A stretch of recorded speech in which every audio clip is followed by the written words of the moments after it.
एक मुलाकात ऐसी शख्सियतों के साथ जिन्होंने दिया है अपने जीवन को एक नया मुकाम।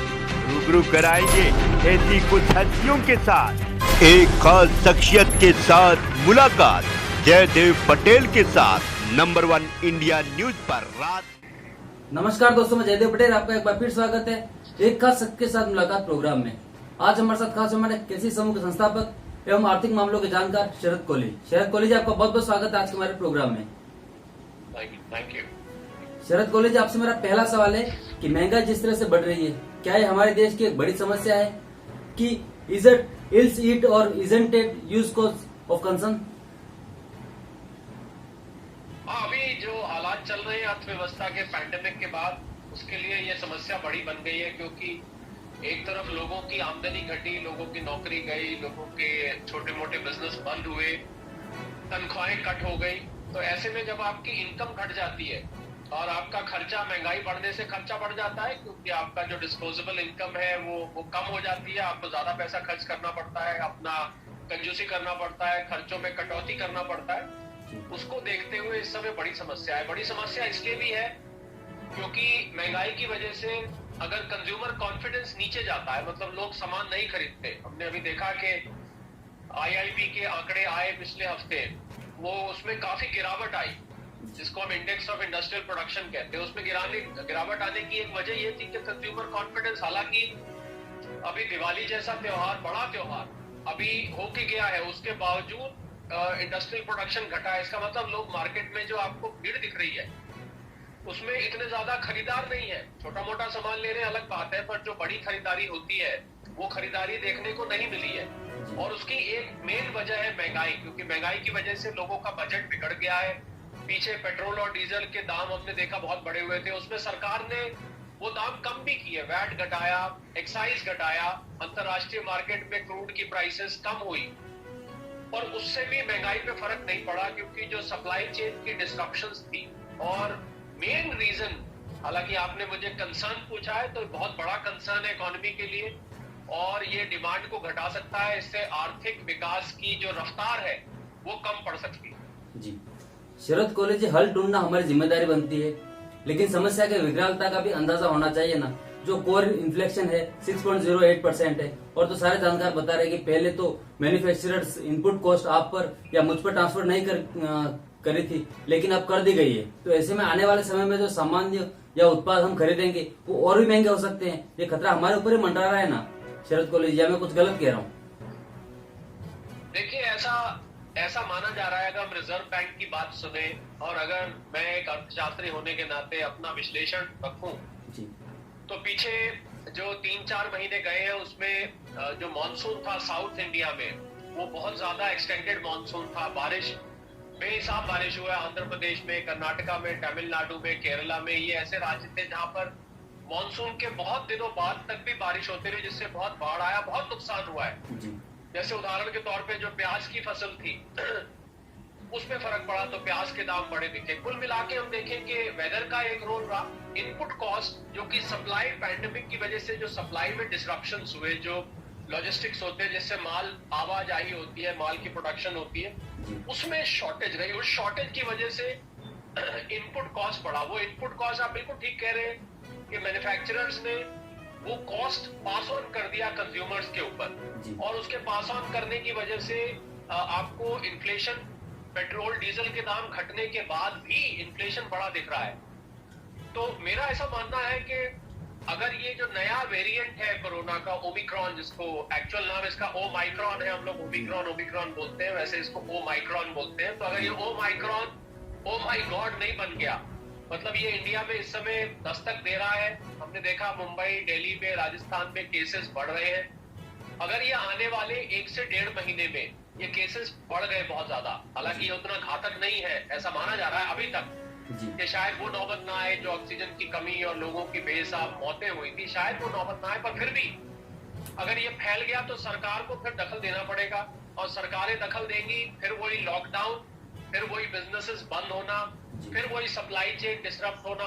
तो अगर ये होता है फिर तो ये इन्फ्लेशन और भी ज्यादा चिंता का विषय बन जाएगा। पर अगर ये उस तरीके से नुकसानदायक, उस तरीके से घातक नहीं होता है, तो मेरा ऐसा मानना है कि आपको जो आखिरी तिमाही होगी इस फाइनेंशियल ईयर की, जिसको हम जनवरी टू मार्च लेते हैं जी, तो मार्च आते आते ये इन्फ्लेशन थोड़ा सा कूल डाउन होगा, ये सबसाइड हो जाएगा, क्योंकि तब तक आपको जो सप्लाई चेन है वो और ज्यादा नॉर्मल की तरफ आती दिखाई देगी। इनपुट कॉस्ट, क्योंकि जब दुकानदार, होलसेलर, रिटेलर देखेंगे कि माल महंगा होके बिक ही नहीं रहा है, अगर मैं आज एक एयर कंडीशनर या फ्रिज या टेलीविजन या कार को इतनी महंगी कर देता हूं कि वो आपको चुभने लग जाती है, तो शायद मैं अपना खरीदने का जो निर्णय है उसको मैं पोस्टपोन कर दूं या शायद कैंसिल ही कर दूं कि मैं नहीं लेता, मुझे नहीं चाहिए, मैं गुजारा कर लूंगा पुराने में, या एसी की बजाय कूलर में गुजारा कर लूंगा, बड़ी कार की बजाय छोटी कार में गुजारा कर लूंगा, बड़े फ्रिज की बजाय छोटे फ्रिज में गुजारा कर लूंगा, वगैरह वगैरह। तो उनको फिर लगने लगेगा कि अगर माल दिखेगा नहीं तो ये ना हो कि सेल ही डाउन हो जाए, फैक्ट्री की बंद होने की नौबत आ जाए और उनको नुकसान होने लग जाए। तो मुझे लग रहा है कि वो इनपुट कॉस्ट फरवरी मार्च तक कम होगी, जिससे जो इन्फ्लेशन के अभी बढ़े हुए आंकड़े दिखाई दे रहे हैं वो शायद आने वाले 3-4 महीने में आपको कम दिखाई दे। पर बहुत बड़ा सवाल है जी, अगर ये ओमाइक्रॉन फिर से आता है तो फिर ये चिंता का विषय बन जाएगा, क्योंकि ये सप्लाई चेन डिसरप्शन को बजाय ईज आउट करने के और बढ़ा देगा और बढ़ाएगा, उससे कीमतें और बड़ी दिखेंगी। तो मुझे लग रहा है कि दो पहलू हैं इसके। अगर ओमाइक्रॉन नहीं आता है तो आपको कीमतें ठंडी होती दिखेंगी, अगर ये आ जाता है तो आपको फिर इन्फ्लेशन और भी ज्यादा चिंता का विषय बन सकता है। तो मुझे लग रहा है हमें मार्च 22 तक पिक्चर बिल्कुल क्लियर हो जाएगी कि ये इन्फ्लेशन हमारे लिए सरदर्दी हट जाएगी या और बढ़ जाएगी। जी शरद कोहली जी, मैन्युफैक्चरर को लेकर हमारी पॉलिसी का क्या हुआ, हमारे मेक इन इंडिया का क्या हुआ? आत्मनिर्भर भारत की हम बात कर रहे हैं तो हम आत्मनिर्भर क्यों नहीं? हम बाहर से सामान मंगवा रहे हैं, दवाएं 40-40% बढ़ गई क्योंकि एपीआई का पूत 91% चीन से आता है। क्या हकीकत नहीं है? क्या हमें अपने गिरबान में नहीं जागना चाहिए?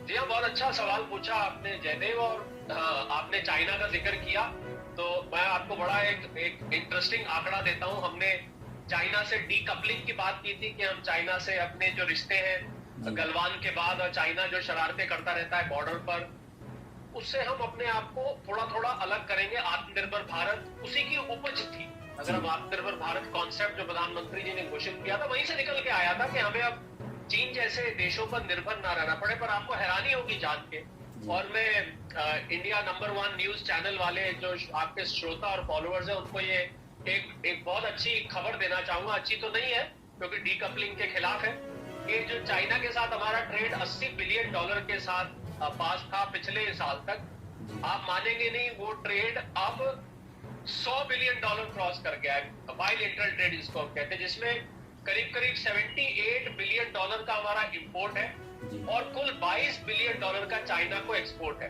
तो कहने का मतलब ये कि जहां हम चाइना से डीकपलिंग की बात कर रहे थे, चाइना से अपने रिश्तों को समेटने की बात कर रहे थे, चाइना की शरारत की वजह से और किसी वजह से नहीं, वो उल्टा बढ़ गया। मतलब हमारी आत्मनिर्भरता जो कि बढ़नी चाहिए थी, ये आंकड़े तो ये बताते हैं कि आत्मनिर्भरता, आपने बिल्कुल ठीक कहा, आज भी हम एपीआई के लिए, इलेक्ट्रॉनिक सामान के लिए, कुछ मशीन आइटम्स के लिए, इलेक्ट्रिकल गुड्स के लिए आज भी हम चाइना पर बहुत हद तक। तो मुझे लग रहा है मेक इन इंडिया जो भारत सरकार ने स्कीम निकाली थी उस पे सरकार को स्पीड अप करने की जरूरत है, चाहे वो ईज ऑफ डूइंग बिजनेस हो, चाहे लैंड रिफॉर्म्स हो, चाहे लेबर रिफॉर्म्स हो, चाहे हैंड होल्डिंग हो, सरकार की तरफ से फंडिंग की बात हो।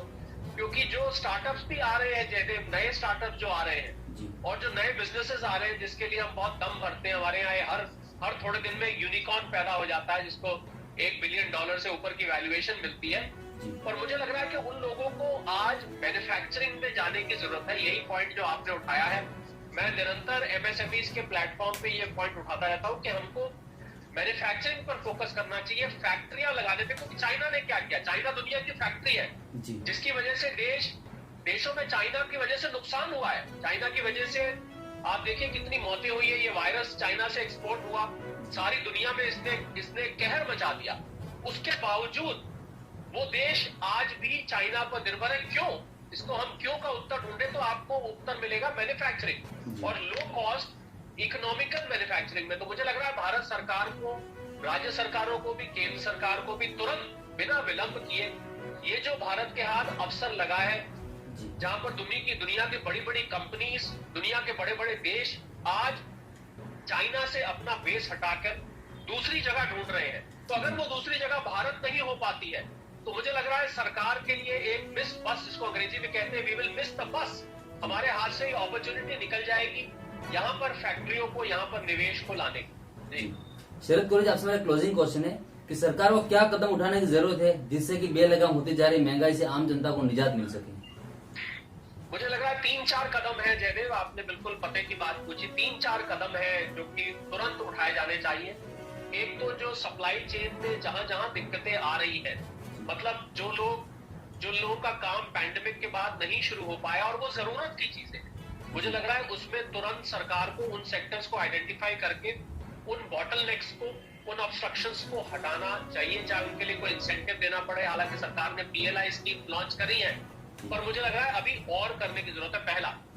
दूसरा, जो लोग कुछ लोगों ने इस महंगाई की आड़ में जमाखोरी करी, होर्डिंग करी, उन्होंने सामान को अपने वेयर हाउसेस में दबा लिया, जब कीमतें बढ़ी उन्होंने उसको बेचना शुरू किया जिससे वो ज्यादा मुनाफा कमा पाए। तो मुझे लग रहा है ऐसे मुनाफाखोरों पर, ऐसे जमाखोरों पर न केवल लगाम कसनी चाहिए बल्कि उनके खिलाफ कार्रवाई करी जानी चाहिए, क्योंकि वो ऐसे समय में जब लोग पीड़ित हैं उनको और मुनाफे की बात सूझ रही है, वो लोगों की जेब पे सीधा सीधा छेद कर रहे हैं इस महंगाई के। तीसरा, मैं समझता हूँ कि अभी भी डीजल की प्राइसेस, पेट्रोल की प्राइसेस और ज्यादा रैशनलाइज करने की जरूरत है, क्योंकि अब आज जब हम बात कर रहे हैं तो अंतरराष्ट्रीय बाजार में क्रूड की कीमतें $75 से भी नीचे चली गई है। तो मुझे लग रहा है इसका फायदा इन ऑयल मार्केटिंग कंपनीज को सीधा सीधा ग्राहकों तक फौरन पहुंचा देना चाहिए। अगर पहुंचाते हैं तो आपको आज की बात कर रहा हूं, आपको पेट्रोल और डीजल 10-10, 15-15 रुपए और सस्ता हुआ दिखाई देने लग जाएगा। ये तीसरा कदम सरकार उठा सकती है। और चौथा कदम मैं समझता हूं कि सप्लाई को जैसे जैसे बढ़ाएं, आपको जो प्रोडक्ट की अवेलेबिलिटी है आप उसको बढ़ाएंगे, क्योंकि डिमांड इतनी नहीं है। दो तरीके की इन्फ्लेशन होती है जयदेव, बहुत ब्रीफ में बता देता हूँ। एक डिमांड पुश इन्फ्लेशन होती है जिसमें मतलब बहुत ज्यादा किसी चीज की मांग है, उसकी वजह से प्राइस बढ़ जाती है। दूसरी इन्फ्लेशन होती है कॉस्ट पुश, मतलब कॉस्ट के बढ़ने से। तो मुझे लग रहा है जहां जहां भी कॉस्ट बढ़ी है वहां पर सप्लाई के लिए एक छोटा सा उदाहरण इसमें बनता है। गाड़ियों का आप ले तो उसमें एक सेमीकंडक्टर चिप लगता है, वो चिप की इस समय शॉर्टेज, आप गाड़ी बुक कराएं आपको 6 महीने से पहले अच्छी गाड़ी नहीं मिलेगी। तो मुझे लग रहा है सरकार अगर निवेश के लिए ऐसे कदम उठाए, ऐसी पॉलिसीज बनाए जिससे सेमीकंडक्टर चिप पे यहाँ पर फैक्ट्रीज लोग लगाएं, तो ये दिक्कतें खत्म हो सकती हैं। तो ये 3-4 कदम है, मुझे लग रहा है अगर ये उठाए जाए तो इससे महंगाई अगले 2-3 महीने में आपको कंट्रोल में आती दिखाई देगी। जी शरद कोहली जी, आपने समय दिया उसके लिए आपका बहुत बहुत धन्यवाद। Thank you.